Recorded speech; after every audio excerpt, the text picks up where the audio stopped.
हम देख रहे हैं scheme of penalties for bank branches including currency chest. तो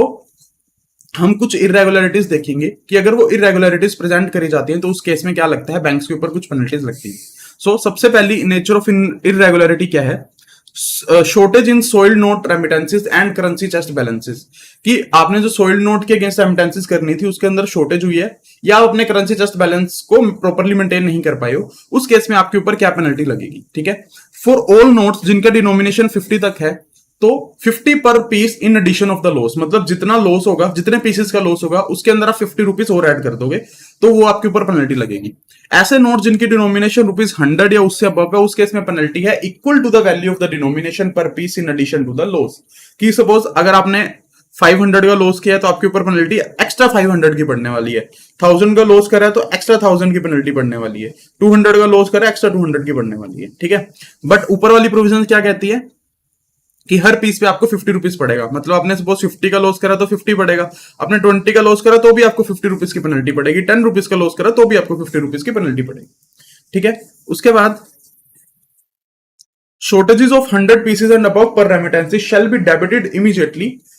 जब इन केस 100 पीसेस से या उनसे अबव वाले की रेमिटेंसेस के अंदर शॉर्टेज रहती है तो आपने क्या करना है, उसको इमीडिएटली डेबिट करना है। एंड पेनल्टी भी लगाई जा सकती है। पेनल्टी कितनी लगाई जा सकती है,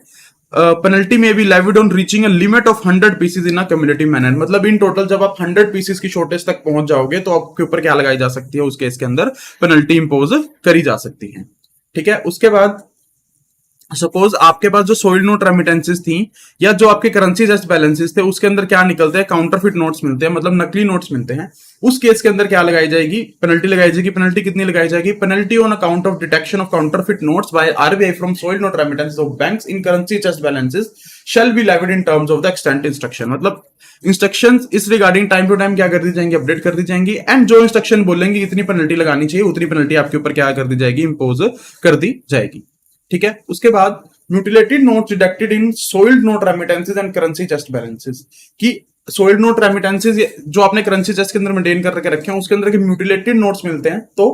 50 पर piece irrespective of the denomination mutilated notes of 100 pieces and above per remittances shall be debited immediately. Penalty आपके कितनी है, 50 रुपीज 50 पर पीस की। ठीक है, एंड अगर म्यूटिलेटेड नोट्स जो 100 से अबव हो जाते हैं उनकी रेमिटेंसेस क्या करी जाएंगी, इमीडिएटली डेबिट कर दी जाएंगी। एंड अगर उनकी जो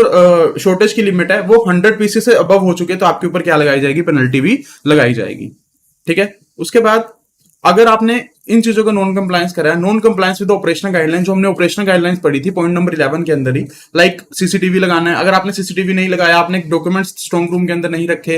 एनएसएम्स नहीं है, उनके यूटिलाइजेशन नहीं हो रही ताकि नोट्स को शॉर्ट करा जा सके, अगर ये चीजों का नॉन कंप्लायंस है तो आपके ऊपर पेनल्टी क्या लगेगी, हर पेनल्टी के ऊपर हर इरेगुलरिटी के ऊपर आपको क्या पे करना पड़ेगा, 5000 पे करना पड़ेगा। इन केस अगर आपने वो जो ऑफेंस है वो रिपीट करा है, मतलब इरेगुलरिटी दोबारा करी है, तो उस केस के अंदर जो लायबिलिटी है वो बढ़ के 10,000 रुपीज हो जाने वाली है। इस केस के अंदर जो पेनल्टी है वो इमीडिएटली लगाई जाएगी। ऊपर वाले केस में हमने क्या कहा था, जब 100 पीसेस या 50 पीसेस से अबव का आप क्या कर दोगे,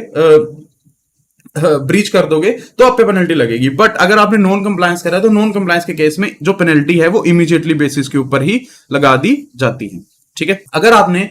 एग्रीमेंट विद द आरबीआई जो कि for opening and maintaining of currency chest किया था उसकी आप कोई वोलेशन करते हो या एक्सचेंज फैसिलिटीज प्रोवाइड करने में किसी भी तरीके की डेफिशिएंसी लेके आते हो तो उस केस के अंदर आपके ऊपर पेनल्टीज लगाई जाएंगी। जो डेफिनेशन क्या क्या हो सकती है, non issue of coins over the counter to any member of public despite having stock होने के बावजूद भी आपने कॉइन्स को इश्यू नहीं करा, refusal by any bank to exchange soiled note, refusal by any currency chest branch to educated mutilate note tendered by any member of the public, कि आपने सोइल्ड नोट्स और म्यूटिलेटेड नोट्स को exchange नहीं करके दिया। उसके बाद नॉन आपने चेस्ट बैलेंसेस की सरप्राइज वेरिफिकेशन नहीं करी है, उस केस के अंदर भी आपके ऊपर क्या लगाई जा सकती है, पेनल्टी लगाई जा सकती है। उसके बाद denial of facilities services to linked branches of other banks, कि कोई और बैंक के आपके पास ब्रांच आपके पास कोई फैसिलिटी लेने है, आप उसको मना कर रहे हो। उसके बाद non acceptance flower denomination notes, ठीक है, मतलब जो पुराने नोट्स होते थे जिनके ऊपर फ्लावर बना होता था, अगर आप उन नोट्स को एक्सेप्ट नहीं कर रहे हो या आप म्यूटिलेटेड या काउंटरफिट नोट्स इन रीयूजेबल पैकेट्स जो आप दे रहे हो उसके अंदर डिटेक्ट किए जाते हैं,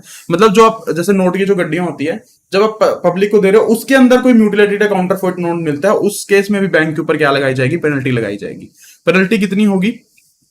अगर आपने कोई वोलेशन ऑफ एग्रीमेंट करा है या सर्विस डेफिशिएंसी ऑफ सर्विस है, तो उसके अंदर, उस केस के अंदर पेनल्टी है आपके ऊपर ₹10,000। ठीक है। 5 lakh in case there are more than 5 instances of violation of agreement deficiency in service of the branch, the levy of such penalty will be placed in public demand domain, penalty will be levied immediately. मतलब अगर आपने इन चीजों का breach करा तो आपके ऊपर penalty लगेगी 10,000। बट अगर आपने 5 इंस्टेंसेस कर दिए, मतलब 5 बार से ज्यादा इन चीजों की वोलेशन कर दी, तो आपके ऊपर 5 लाख तक की पेनल्टी लगाई जा सकती है। रीजन बीइंग क्या है, इतनी ज्यादा पेनल्टी इसलिए लगाई गई है ताकि बैंक्स को रोका जा सके। अगर एक बैंक है जो 5 बार सेम गलती कर रहा है, तो ऑब्वियसली वो अपनी गलतियां ठीक करने के लिए राजी नहीं है, तो उसको ठीक करने के लिए क्या कहा गया, हम 5 लाख तक की पेनल्टी आपके ऊपर लगाएंगे। एंड जो आपके ऊपर पेनल्टी लगेगी वो पब्लिक डोमेन पे लगेगी, मतलब उसको पब्लिसाइज करा जाएगा, पब्लिक के अंदर बताया जाएगा कि इस बैंक ने इन इन चीजों का ब्रीच करा था, इनके ऊपर हम क्या कर रहे हैं, 5 लाख तक की पेनल्टी लगा रहे हैं। ठीक है। So these were some penalties जो बैंक्स के ऊपर लगाई जाएंगी अगर वो अपना फंक्शन सही तरह से परफॉर्म नहीं करते।